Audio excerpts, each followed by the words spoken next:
Jemaat yang terkasih dalam Tuhan Yesus Kristus, selamat datang, selamat beribadah bagi segenap jemaat maupun simpatisan dan tamu yang pertama kali hadir beribadah di GKP Jemaat Ephatha Cakung. Perlu kita perhatikan bersama dalam rangka penyesuaian masa transisi new normal untuk mencegah virus COVID-19, maka ibadah ini dilakukan dengan mengikuti prosedur kesehatan yang disarankan oleh pemerintah.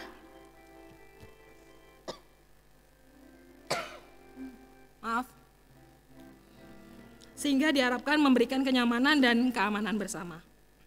Memasuki Minggu Trinitatis, Minggu ke-11 sesudah Pentakosta, serta memperingati kemerdekaan ke-75 tahun Republik Indonesia yang bertemakan kemerdekaan Kristen, marilah kita beribadah dengan penuh sukacita. Sebelum memulai ibadah minggu ini, kita akan mendengarkan warta jemaat sebagai pedoman kegiatan dalam sepekan ke depan. Kebaktian minggu ini dilayani oleh Pendeta Erik JH Ekne STH selaku pendeta jemaat.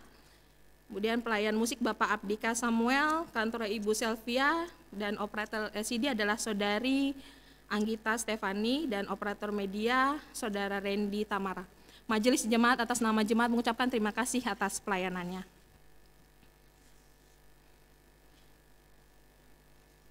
Kebaktian syukur penghiburan pada hari ini Minggu tanggal 16 Agustus 2020 pukul 11 sesudah kebaktian pagi jam pukul 9 dilaksanakan kebaktian syukur penghiburan di keluarga di Bapak Adili yang akan dilaksanakan di gereja pelayan firman Bapak Pendeta Erik. Diharapkan kehadiran seluruh warga jemaat.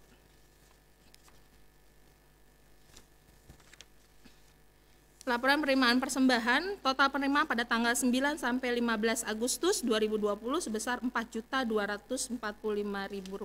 Segala informasi detail dari warta jemaat dapat Bapak Ibu lihat melalui WhatsApp group. Demikian warta jemaat kami sampaikan. Terima kasih atas segala peran serta jemaat untuk mendukung segala pelayanan yang ada di GKP Ephatha Jemaat Cakung. Mari bersama kita akan memulai kebaktian pada pagi hari ini. Bersyukur atas rahmat Tuhan mengaruniakan kepada bangsa kita kemerdekaan yang terus kita maknai sepanjang perjalanan kehidupan kita sebagai putra-putri Indonesia. Pada peringatan kemerdekaan ke-75 tahun ini, kita masih berada dalam pandemi. Tetes keringat dan air mata mewarnai perjuangan kita untuk terbebas dari ancaman COVID-19. Namun, kenyataan ini tidak menghapus rasa syukur kita sebab Tuhan senantiasa menyertai hingga saat ini. Kiranya melalui kebaktian ini kita bersama kembali diberikan kekuatan dan pengharapan yang terus memampukan kita untuk berjuang bersama. Umat Tuhan, saya undang berdiri, kita akan memuji nama Tuhan dengan menyanyikan PKJ nomor 55 bait pertama dan kedua. Bersama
bawa kebaktian ini dalam votum dan salam. Kebaktian syukur atas kemerdekaan ke-75 tahun Republik Indonesia ini berlangsung dalam nama Allah, Bapa, Anak, dan Roh Kudus. Damai sejahtera Tuhan beserta saudara-saudara.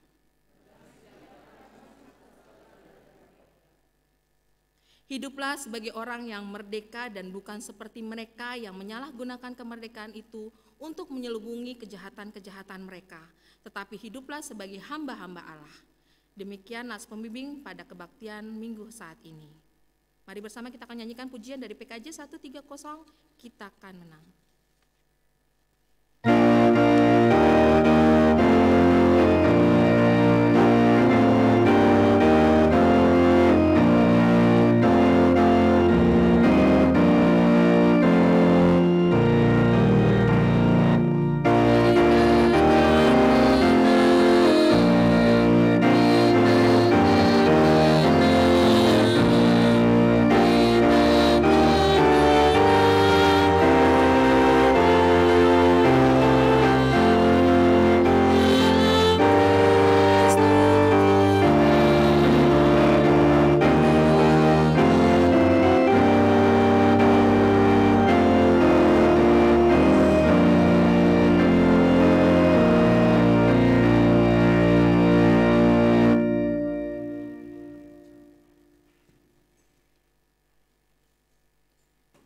Ya Tuhan, kami datang dan mengucap syukur atas waktu yang Tuhan karuniakan bagi kami untuk bersekutu di hari kemerdekaan ke-75 tahun.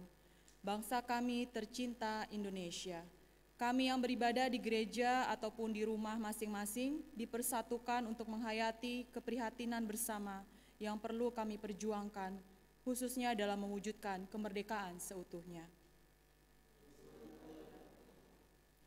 Ampunilah kami atas sikap dan laku hidup yang telah membelenggu hak sesama untuk mendapat hidup yang layak dan perlakuan yang adil. Inilah. Ampuni kami yang seringkali hanya sebatas doa dan wacana dalam berjuang bagi sesama yang menderita sebagai korban atas berbagai tindak kekerasan dan kejahatan. Kiranya dalam perkenanan-Mu kami beroleh pengampunan dan diberi kesempatan untuk bertutur, berpikir, dan bertindak lebih baik.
Saudara, demikianlah sekarang tidak ada penghukuman bagi mereka yang ada di dalam Kristus Yesus. Roh yang memberi hidup telah memerdekakan kamu dalam Kristus dari hukum dosa dan hukum maut. Demikianlah berita anugerah pengampunan dari Allah.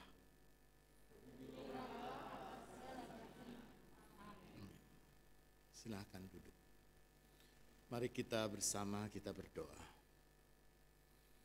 Bapa di dalam sorga, sapalah kami dengan firman-Mu dan kuasa Roh Kudus yang menyerta kami dan juga hamba-Mu untuk melayankan firman. Agar firman yang tertabur boleh menjadi nyata dan menjadi puji-pujian bagi kemuliaan nama Tuhan. Dalam nama Yesus kami berdoa. Amin. Saudara, kita akan bersama membaca bagian Alkitab dari Injil Matius pasal 15 ayat 21 hingga ayatnya yang ke-28. Injil Matius pasal 15 ayat 21 sampai dengan ayatnya ke-28. Lembaga Alkitab memberikan judul Perempuan Kanaan yang Percaya. Begini katanya. Lalu Yesus pergi dari situ dan menyingkir ke daerah Tirus dan Sidon. Maka datanglah seorang perempuan Kanaan dari daerah itu dan berseru, "Kasihanilah aku, ya Tuhan, anak Daud, karena anakku perempuan kerasukan setan dan sangat menderita." Tetapi Yesus sama sekali tidak menjawabnya. Lalu murid-muridnya datang dan meminta kepadanya, "Suruhlah ia pergi. Ia mengikuti kita dengan berteriak-teriak." Jawab Yesus, "Aku diutus hanya kepada domba-domba yang hilang dari umat Israel." Tetapi perempuan itu mendekat dan menyembah dia sambil berkata, "Tuhan, tolonglah aku." Tetapi Yesus menjawab, "Tidak patut mengambil roti yang disediakan bagi anak-anak dan melemparkannya kepada anjing." Kata perempuan itu, "Benar Tuhan. Namun anjing itu makan remah-remah yang jatuh dari meja tuannya." Maka Yesus menjawab dan berkata kepadanya, "Hei ibu, besar imanmu, maka jadilah kepadamu seperti kau kehendaki." Dan seketika itu juga anaknya sembuh. Saudara, demikian pembacaan Alkitab. Berbahagia mereka yang mendengarkan firman Tuhan dan memelihara dalam hidupnya. Haleluya.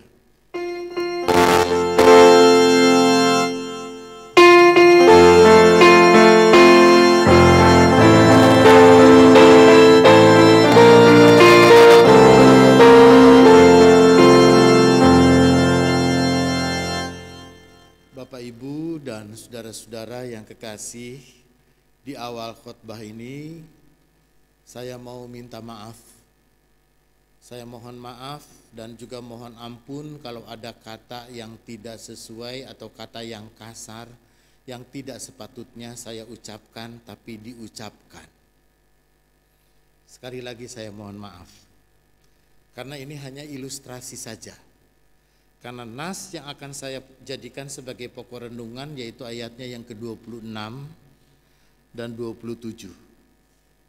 26-27 itu mengatakan begini, "Tetapi jawab Yesus, tidak patut mengambil roti yang disediakan bagi anak-anak dan melemparkannya kepada anjing."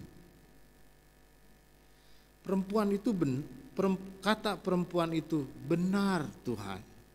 Namun anjing itu makan remah-remah yang jatuh dari meja tuannya." Bapak, Ibu, dan saudara-saudara yang kekasih di dalam Tuhan, saya yakin siapapun kita, kalau ada orang yang mengatakan anjing lu, kita semua pasti akan sakit hati. Maaf, tadi di awal khotbah saya sudah minta maaf kepada Bapak dan Ibu.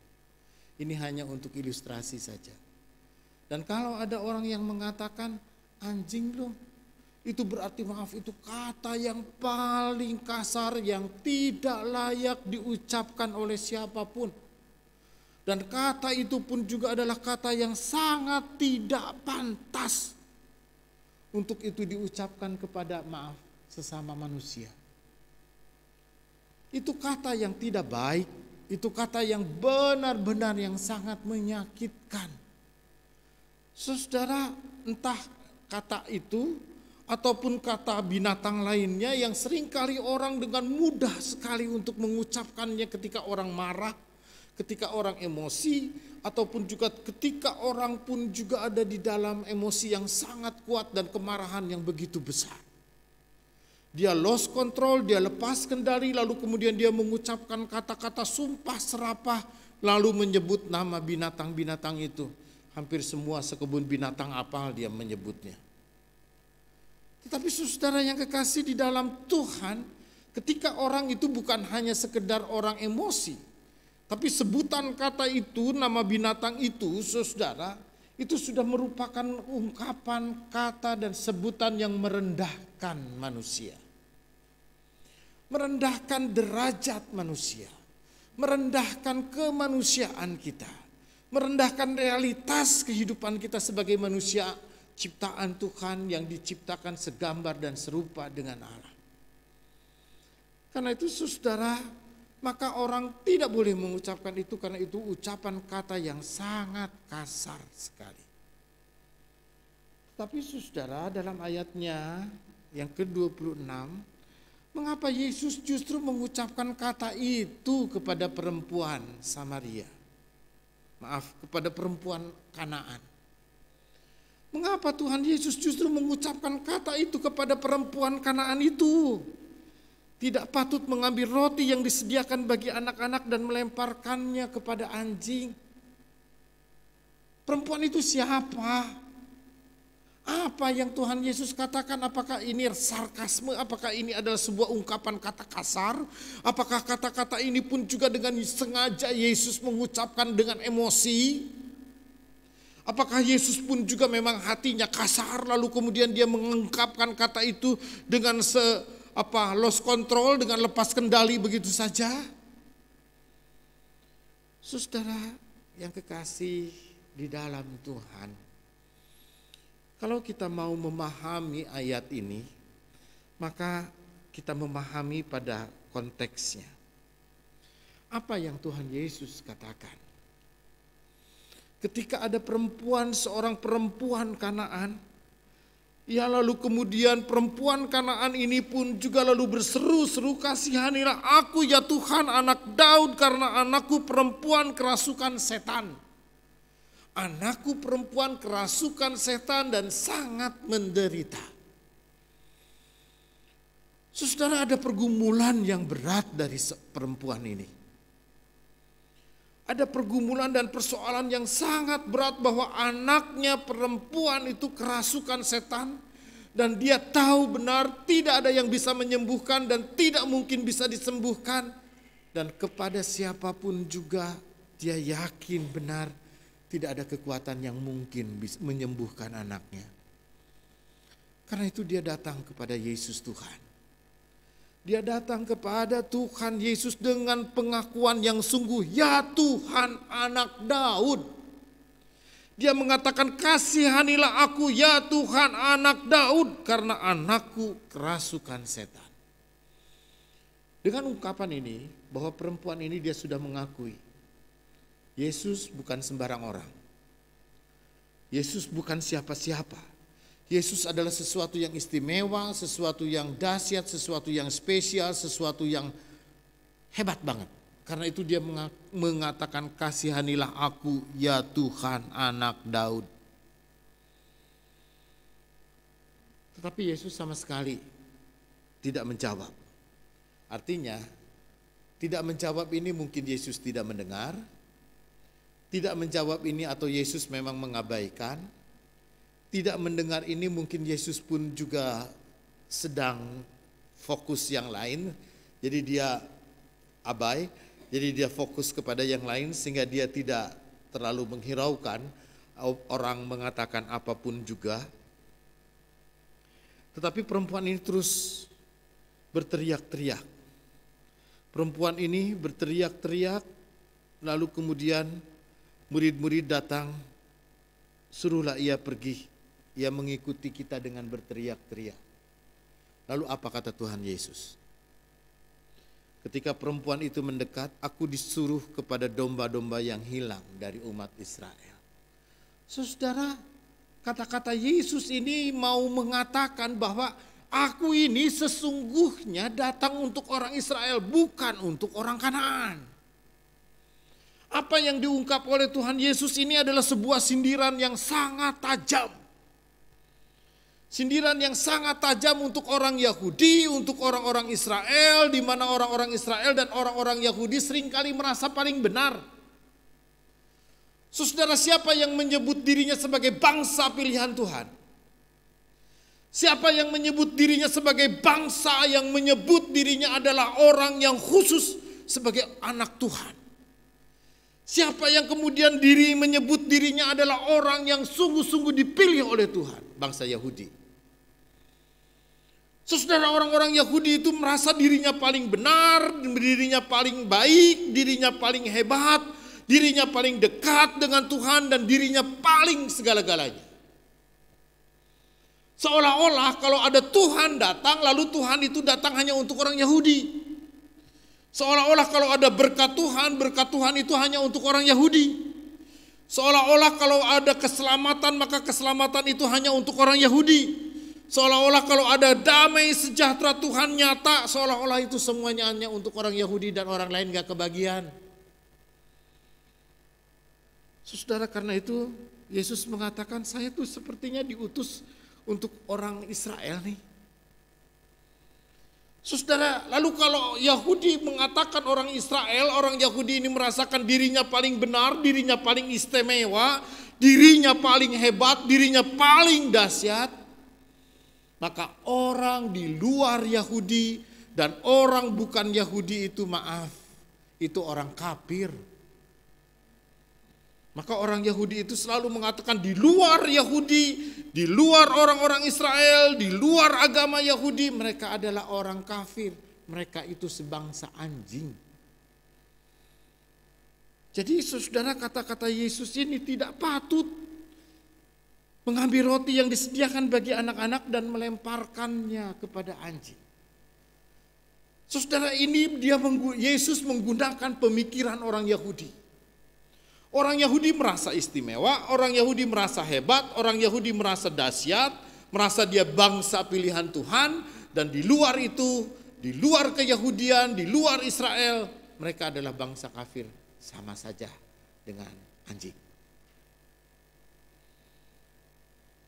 Saudara, maka ketika Yesus mengatakan itu, apa yang perempuan itu katakan? Benar Tuhan, anjing itu makan remah-remah yang jatuh dari meja tuannya. Saudara yang kekasih di dalam Tuhan, dia memahami siapa dirinya. Dia memahami realitas dirinya bahwa dia bukan orang Yahudi. Dia bukan orang yang disebut sebagai bagian dari bangsa pilihan Tuhan. Bahwa dia juga bukan Israel. Dia bukan siapa-siapa. Benar Tuhan. Tapi anjing itu makan remah-remah yang jatuh dari meja tuannya. Saudara, ini sebuah perendahan diri yang amat sangat dahsyat. Ini perendahan diri yang bukan main di hadapan Yesus. Di hadapan Tuhan dia dengan sungguh-sungguh dia merendahkan diri. Ya. Tetapi dia memungut remah-remah yang jatuh. Dia memungut sesuatu yang memang menjadi bagiannya tetapi bukan yang tidak dinikmatinya. Saudara yang kekasih di dalam Tuhan, sampai di sini. Saudara, pidato Presiden Joko Widodo begitu tegasnya. Saya mengingat benar ketika Presiden mengatakan bahwa jangan ada orang yang merasa paling benar dalam keberagamaan. Begitu katanya. Jangan ada orang yang merasa paling benar, paling dahsyat, paling hebat dalam soal keberagamaan. Itu Pak Jokowi. Dan juga jangan ada orang yang merasa paling benar dalam soal Pancasila. Jadi dengan kata lain, saudara, jangan ada orang yang merasa paling benar, paling hebat dalam segala sesuatu. Itu kita menyadari kalau Bapak Ibu memahami struktur otak kita, setiap orang mempunyai kebodohan-kebodohannya. Setiap orang pasti ada kelemahan-kelemahannya. Ya, setiap kebenaran pasti ada kesalahan. Karena kita hidup dalam dunia, kebenaran yang mutlak itu milik Tuhan. Karena itu saudara yang kekasih di dalam Tuhan, apa yang Tuhan Yesus mau katakan pada saat ini, saudara, siapapun tidak layak untuk mengatakan dirinya paling benar. Saudara, termasuk juga agama. Kalau Yesus mengatakan, Yesus yang datang ke dalam dunia ini membawa agama, itu kudu katekisasi lagi. Yesus tidak pernah datang ke dalam dunia ini membawa agama, saudara. Tapi Yesus datang ke dalam dunia ini untuk menyelamatkan, menyatakan karya kasih dan kasih yang menyelamatkan bagi dunia. Dia tidak membawa agama. Sebutan Kristen itu Kristianoi, Kristianus, itu adalah orang-orang yang mengikut Yesus. Tidak disebut sebagai agama, saudara. Karena itu apakah agama Kristen juga adalah sesuatu yang benar? Bisa salah. Buktinya ada banyak tuh aliran-aliran Kristen. Ya nggak usah disebut, Bapak Ibu pasti tahu ada aliran-aliran gereja ini, gereja itu, gereja ini, gereja ini. Masing-masing orang, masing-masing punya klaimnya atas kebenaran. Karena klaim atas kebenaran itu ada 3, Bapak Ibu. Saya ingatkan kembali. Dan juga Bapak Ibu, saudara-saudara yang menonton dimanapun juga. Kebenaran itu ada yang kebenaran universal namanya. Kebenaran universal itu 2 tambah 2 pasti 4, seluruh dunia mengakui. 2 tambah 2 pasti 4. Saudara, itu kebenaran universal. Lalu yang kedua adalah kebenaran komunal, komunitas. Komunitas tertentu yang merasa benar. Sesuai dengan pengakuannya, sesuai dengan klaimnya. Jadi kelompok Kristen tertentu, kelompok agama tertentu, dia menyatakan bahwa ini adalah yang benar. Ya kelompok itu aja yang mengatakan benar, silahkan. Kelompok lain akan mengatakan kebenarannya sendiri. Nggak usah diadu, masing-masing jangan merasa paling benar. Karena realitasnya adalah kebenaran komunal, komunitas. Dan yang ketiga adalah kebenaran personal. Benar menurut saya, menurut istri saya belum tentu benar. Benar menurut saya, belum tentu kata anak saya benar. Karena itu suami istri sering berdebat mana yang benar. Orang tua sama anak suka berdebat juga mana yang benar. Karena itu Bapak Ibu dan saudara, soal kebenaran dalam dunia ini tidak ada yang mutlak.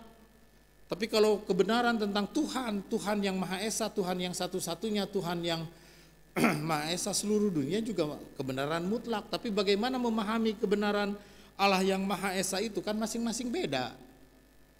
Gitu. Sesuai dengan komunitasnya, komunitas agamanya, komunitas alirannya, komunitas sektenya. Dan masing-masing pribadi juga menafsirkan beda. Ya, sesuai dengan kebenaran personal yang diyakininya. Karena itu saudara, tidak ada orang yang harus merasa paling benar sendiri. Itu kata Yesus, oh tidak boleh lalu kemudian dengan seenaknya saja orang yang merasa benar lalu di luar keyakinannya, di luar apa yang diyakininya, lalu kemudian dia mengatakan, oh kafir itu mah. Lalu dengan di luar keyakinannya orang lalu dengan mengatakannya, ah anjing itu mah.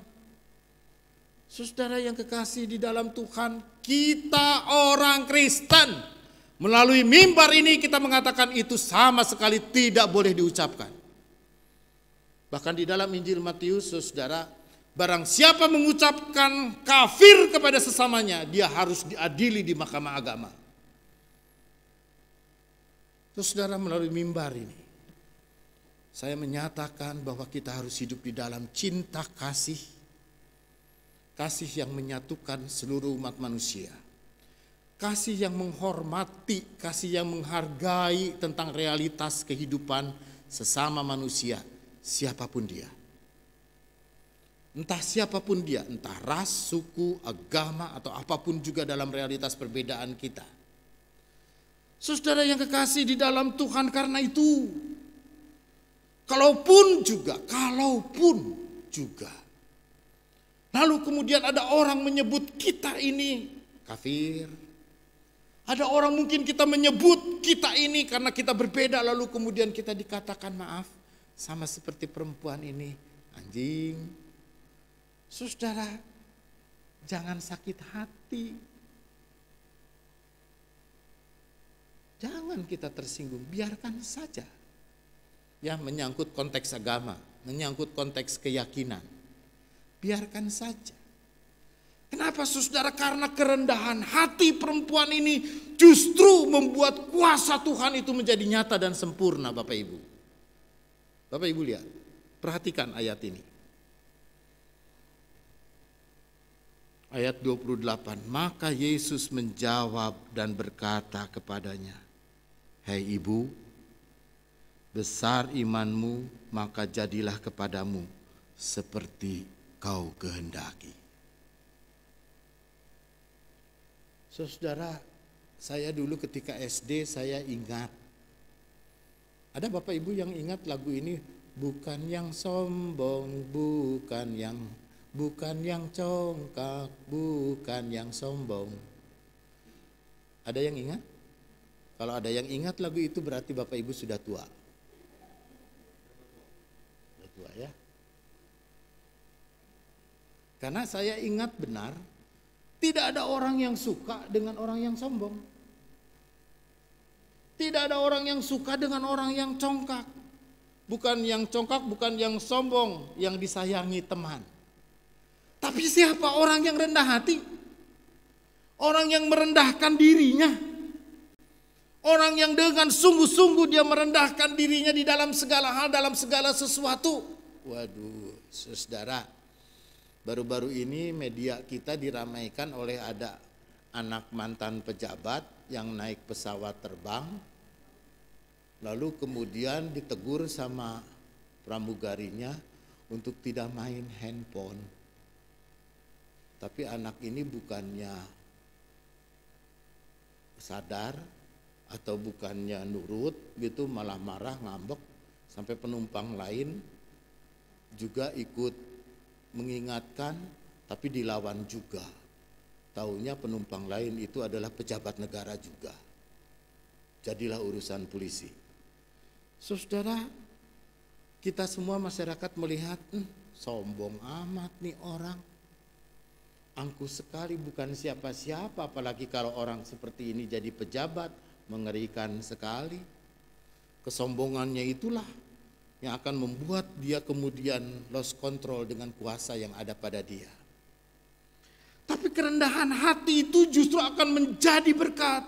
Oleh karena kerendahan hati itulah yang memungkinkan setiap orang menerima berkat. Dan di dalam kerendahan hati itulah semua orang akan menerima anugerah Tuhan. Bapak Ibu, ketika Yesus menjawab, "Hei ibu, besar imanmu, maka jadilah kepadamu seperti yang kau kehendaki."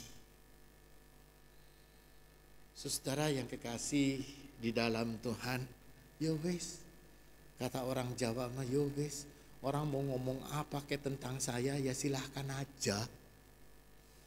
Mau orang berhenti aja lah, orang lain mau ngomong kopar kapir kepat kepot pitat pitut ya terserah deh. Saya tetap dengan iman saya. Yang dosa bukan saya kok, dia sendiri. Karena agama mana sih yang mengajari orang untuk mengatakan yang jahat, mengatakan yang tidak baik, atau mengatakan yang menyakitkan hati sesamanya? Biarin aja. Orang kita mah justru dalam kerendahan hati, dalam keberadaan kita justru diberkati Tuhan. Karena itu Bapak Ibu dan saudara, melalui firman Tuhan kita pada saat ini, kita percaya, biarlah kita pun juga boleh hidup di dalam kerendahan hati kita, menerima kasih dan menerima kebaikan kita, menerima anugerah kasih Tuhan yang selalu memberkati ya dalam kehidupan Bapak dan Ibu, sehingga apa yang Bapak Ibu imani, apa yang Bapak Ibu yakini, maka Tuhan boleh mengatakan, "Hai ibu, besar imanmu, maka jadilah kepadamu seperti yang kau kehendaki. Tetaplah beriman dan rendah hati dan tetap setia mengikut Tuhan. Amin.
Jemaat yang saya kasihi, mari kita berdiri. Marilah kita mengucapkan pengakuan kepercayaan kita bersama dengan gereja dan segala abad dan tempat. Aku percaya kepada Allah, Bapa yang Maha Kuasa, Kali langit dan bumi, dan kepada Yesus Kristus, Anak yang tunggal Tuhan kita, yang dikandung daripada Roh Kudus, lahir anak darah Maria, yang menderita di bawah pemerintahan Pontius Pilatus, disalibkan, mati dan dikuburkan, turun ke dalam kerajaan maut. Pada hari yang ketiga bangkit pula dari antara orang mati, naik ke surga, duduk di sebelah kanan Allah, Bapa yang Maha Kuasa, dan akan datang dari sana untuk menghakimi orang yang hidup yang mati. Aku percaya kepada Roh Kudus, gereja yang kudus dan am, persekutuan orang kudus, pengampunan dosa, kebangkitan daging, dan hidup yang kekal. Amin.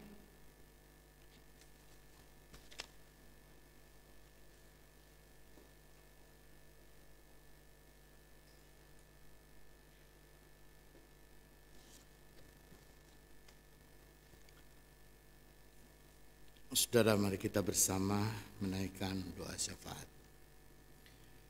Bapa di dalam sorga, terima kasih dan syukur atas anugerah kemerdekaan bagi bangsa kami, sehingga kami boleh menikmati kehidupan kemerdekaan ini. Namun jauhkan kami dari kecenderungan merdeka dari bangsa lain, tetapi kami sebagai sesama anak bangsa saling menekan, saling menindas, saling menyakiti, dan juga berlaku tidak adil. Kiranya Tuhan yang menolong kami, dan biarlah ketika kami pun juga hadir sebagai sesama umat manusia, kami boleh saling menghormati dan menghargai setiap perbedaan-perbedaan yang ada, baik di dalam perbedaan apapun dan juga bahkan dalam perbedaan agama dan keyakinan. Kiranya Tuhan yang menjadi penolong bagi kami, agar hidup masyarakat dan bangsa kami ini boleh menjadi lebih damai, lebih sejuk, dan juga lebih memungkinkan bagi kami untuk terus membangun dan mensejahterakan masyarakat ini. Kiranya Tuhan juga menolong kami di saat ini dengan sungguh-sungguh, agar sebagai sesama anak bangsa, kami menjauhkan diri untuk kami saling membenci, saling memusuhi, dan bahkan saling memisahkan dan saling mengkotak-kotakan.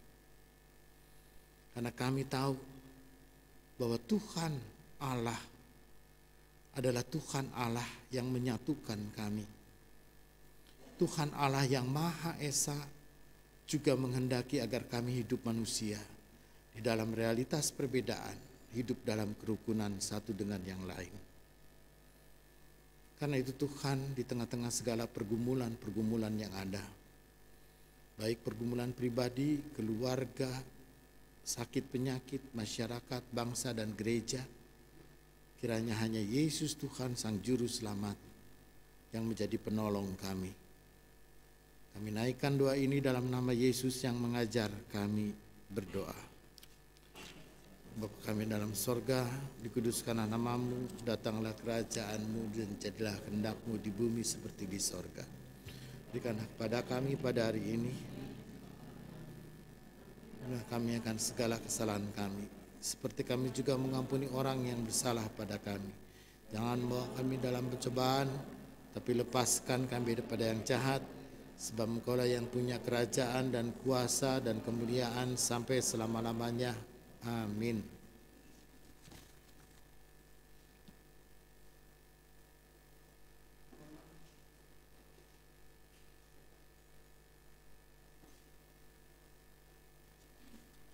Jemaat yang terkasih, mari kita memberikan persembahan sebagai salah satu wujud syukur kita kepada Allah yang setia menyertai dan memberkati hidup kita.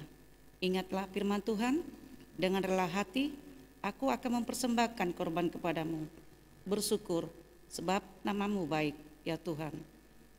Diberikan kesempatan kepada jemaat untuk memberikan persembahan untuk renovasi gereja, persembahan syukur, perpuluhan, dan bulanan di kantong persembahan yang diedarkan oleh majelis. Jemaat tidak perlu maju ke depan. Seraya 3 kantong didadakan, mari kita menyanyikan Kidung Jemaat 337. Betapa kita tidak bersyukur.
Jemaat yang terkasih, mari kita berdoa.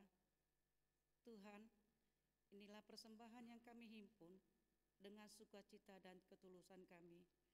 Kiranya dapat dipergunakan untuk melanjutkan karya pelayanan dan kesaksian gereja di tengah hidup berbangsa dan bermasyarakat. Di dalam nama Tuhan Yesus Kristus, kami sudah berdoa. Amin.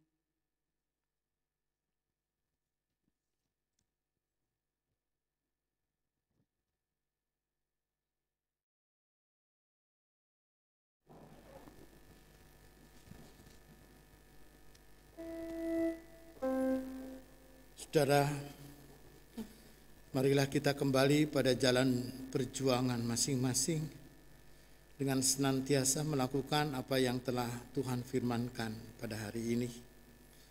Selalulah kita beriman dan rendah hati, karena dalam iman dan rendah hati itulah maka Tuhan memberkati dan berkat Tuhan boleh menjadi nyata.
Kasih karunia dan damai sejahtera dari Allah Bapa, Anak dan Roh Kudus menyertai saudara sekalian, kini dan selama-lamanya.